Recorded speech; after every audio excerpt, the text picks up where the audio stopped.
So in the last video, I talked a little bit about tips and tricks for learning things better. In this one, I wanted to cover some of the barriers to learning that can derail progress and sap motivation over time. By being mindful of these barriers and avoiding them, we can learn things a lot better and stay on track much longer. The first thing I wanted to mention was just resources. So in the past, resources may have been a lot harder to come by. You had to go and take a physical book out of the library, or go and buy a book, or go and learn from a professional somewhere. Today, with the internet, there are so many more options out there, it's easy to learn almost everything. YouTube is a great resource in itself.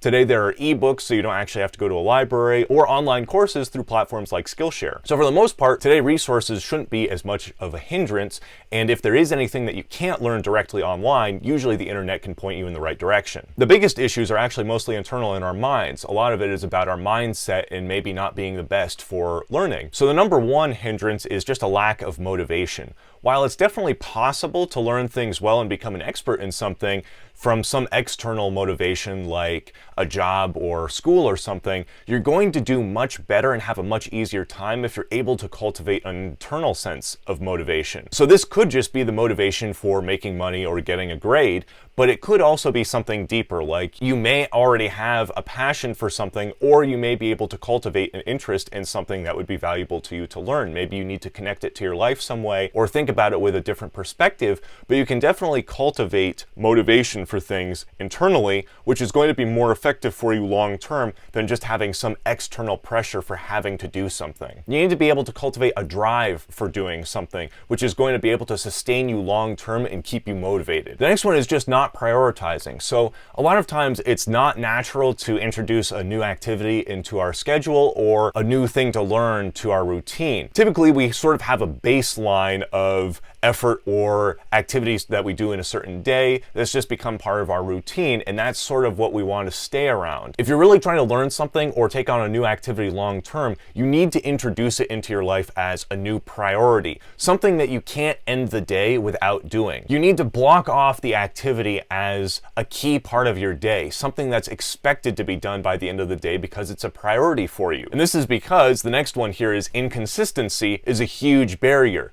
If you really want to learn something, you need to prioritize it and have it actually become a habit. You can usually develop a habit after just a few weeks of doing something. So if you're able to prioritize an activity and have that become part of your everyday routine, that will often naturally create a habit. Think of something like brushing your teeth that might just be a natural part of your day where it would feel unnatural not to do it. If you're able to create a habit like that for a new activity or thing that you want to learn, then it will feel unnatural to not have that be part of your day. Once you get to that point, you've established a new habit where the routine aspect of it is much more natural and just expected within your daily life. Not practicing deliberately can be a huge barrier if you don't have a roadmap or a path forward. If you're just aimlessly practicing and hoping to get better, you're not going to have results as good as if you actually have a roadmap and you have a deliberate practice plan. It's going to be hard to progress in something if you don't have a deliberate roadmap for what you're trying to learn.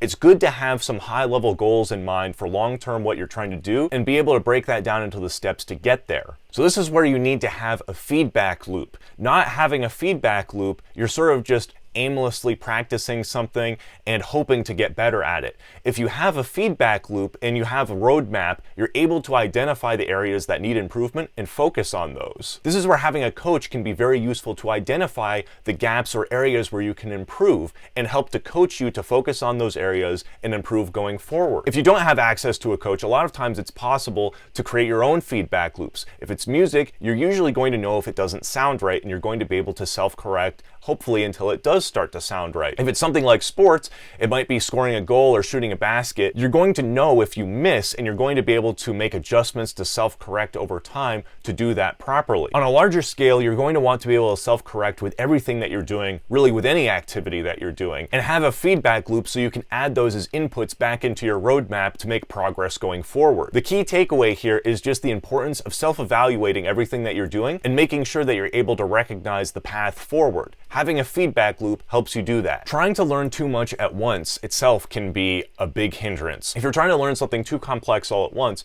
your brain isn't going to be able to absorb that information and use it effectively. Start learning something by breaking it down into its simplest pieces and focusing on each of those pieces separately to build a strong foundation moving forward. Good instruction material usually does this, but sometimes people are tempted to just read the entire textbook before they understand the fundamental building blocks to build an effective foundation. And this applies to anything. This could be playing sports, learning an instrument, learning a language, or reading about chemistry. You need to have the simplest parts that you're building off of, and you need to understand those fundamental pieces before you build into more complexity, or it's going to be a lot harder to put all of the pieces together. And this gets into the frustration barrier, which is one of the biggest hindrances that we have. I'm going to link to a great video from Dr. Josh Turknet about the frustration barrier, and I think that this really is one of the keys to learning anything. I've experienced this myself, I think everybody has, that if you're learning something, a lot of times it's easy to become frustrated. And that frustration usually comes from having mismatched expectations versus outcomes. So if you're focusing too much on expected outcomes, that's a recipe for frustration. If you're expecting something by a certain date and you don't actually get there, that can lead to you concluding that maybe you're just not cut out to do this. It's not possible for you. You might ask yourself, why aren't you making progress if you seem to be doing everything right? So the way around this is just to change your mindset. Don't focus too much on benchmarks or expected outcomes. If you focus more just on the journey, learning along the way and enjoying the process, you're going to have much better outcomes. Now, of course, this can be challenging if you really are working with hard deadlines, like for school or a career. A lot of times we are working with deadlines like that. But it's important to keep in mind that even when you are working with deadlines, frustration has the risk of sapping your motivation and derailing your entire project. You need to watch out for that frustration barrier and make sure that that doesn't completely ruin your trajectory towards your goal. If you're able to successfully avoid the frustration barrier and you have good learning habits, you're inevitably going to progress. If you focus more just on the learning process itself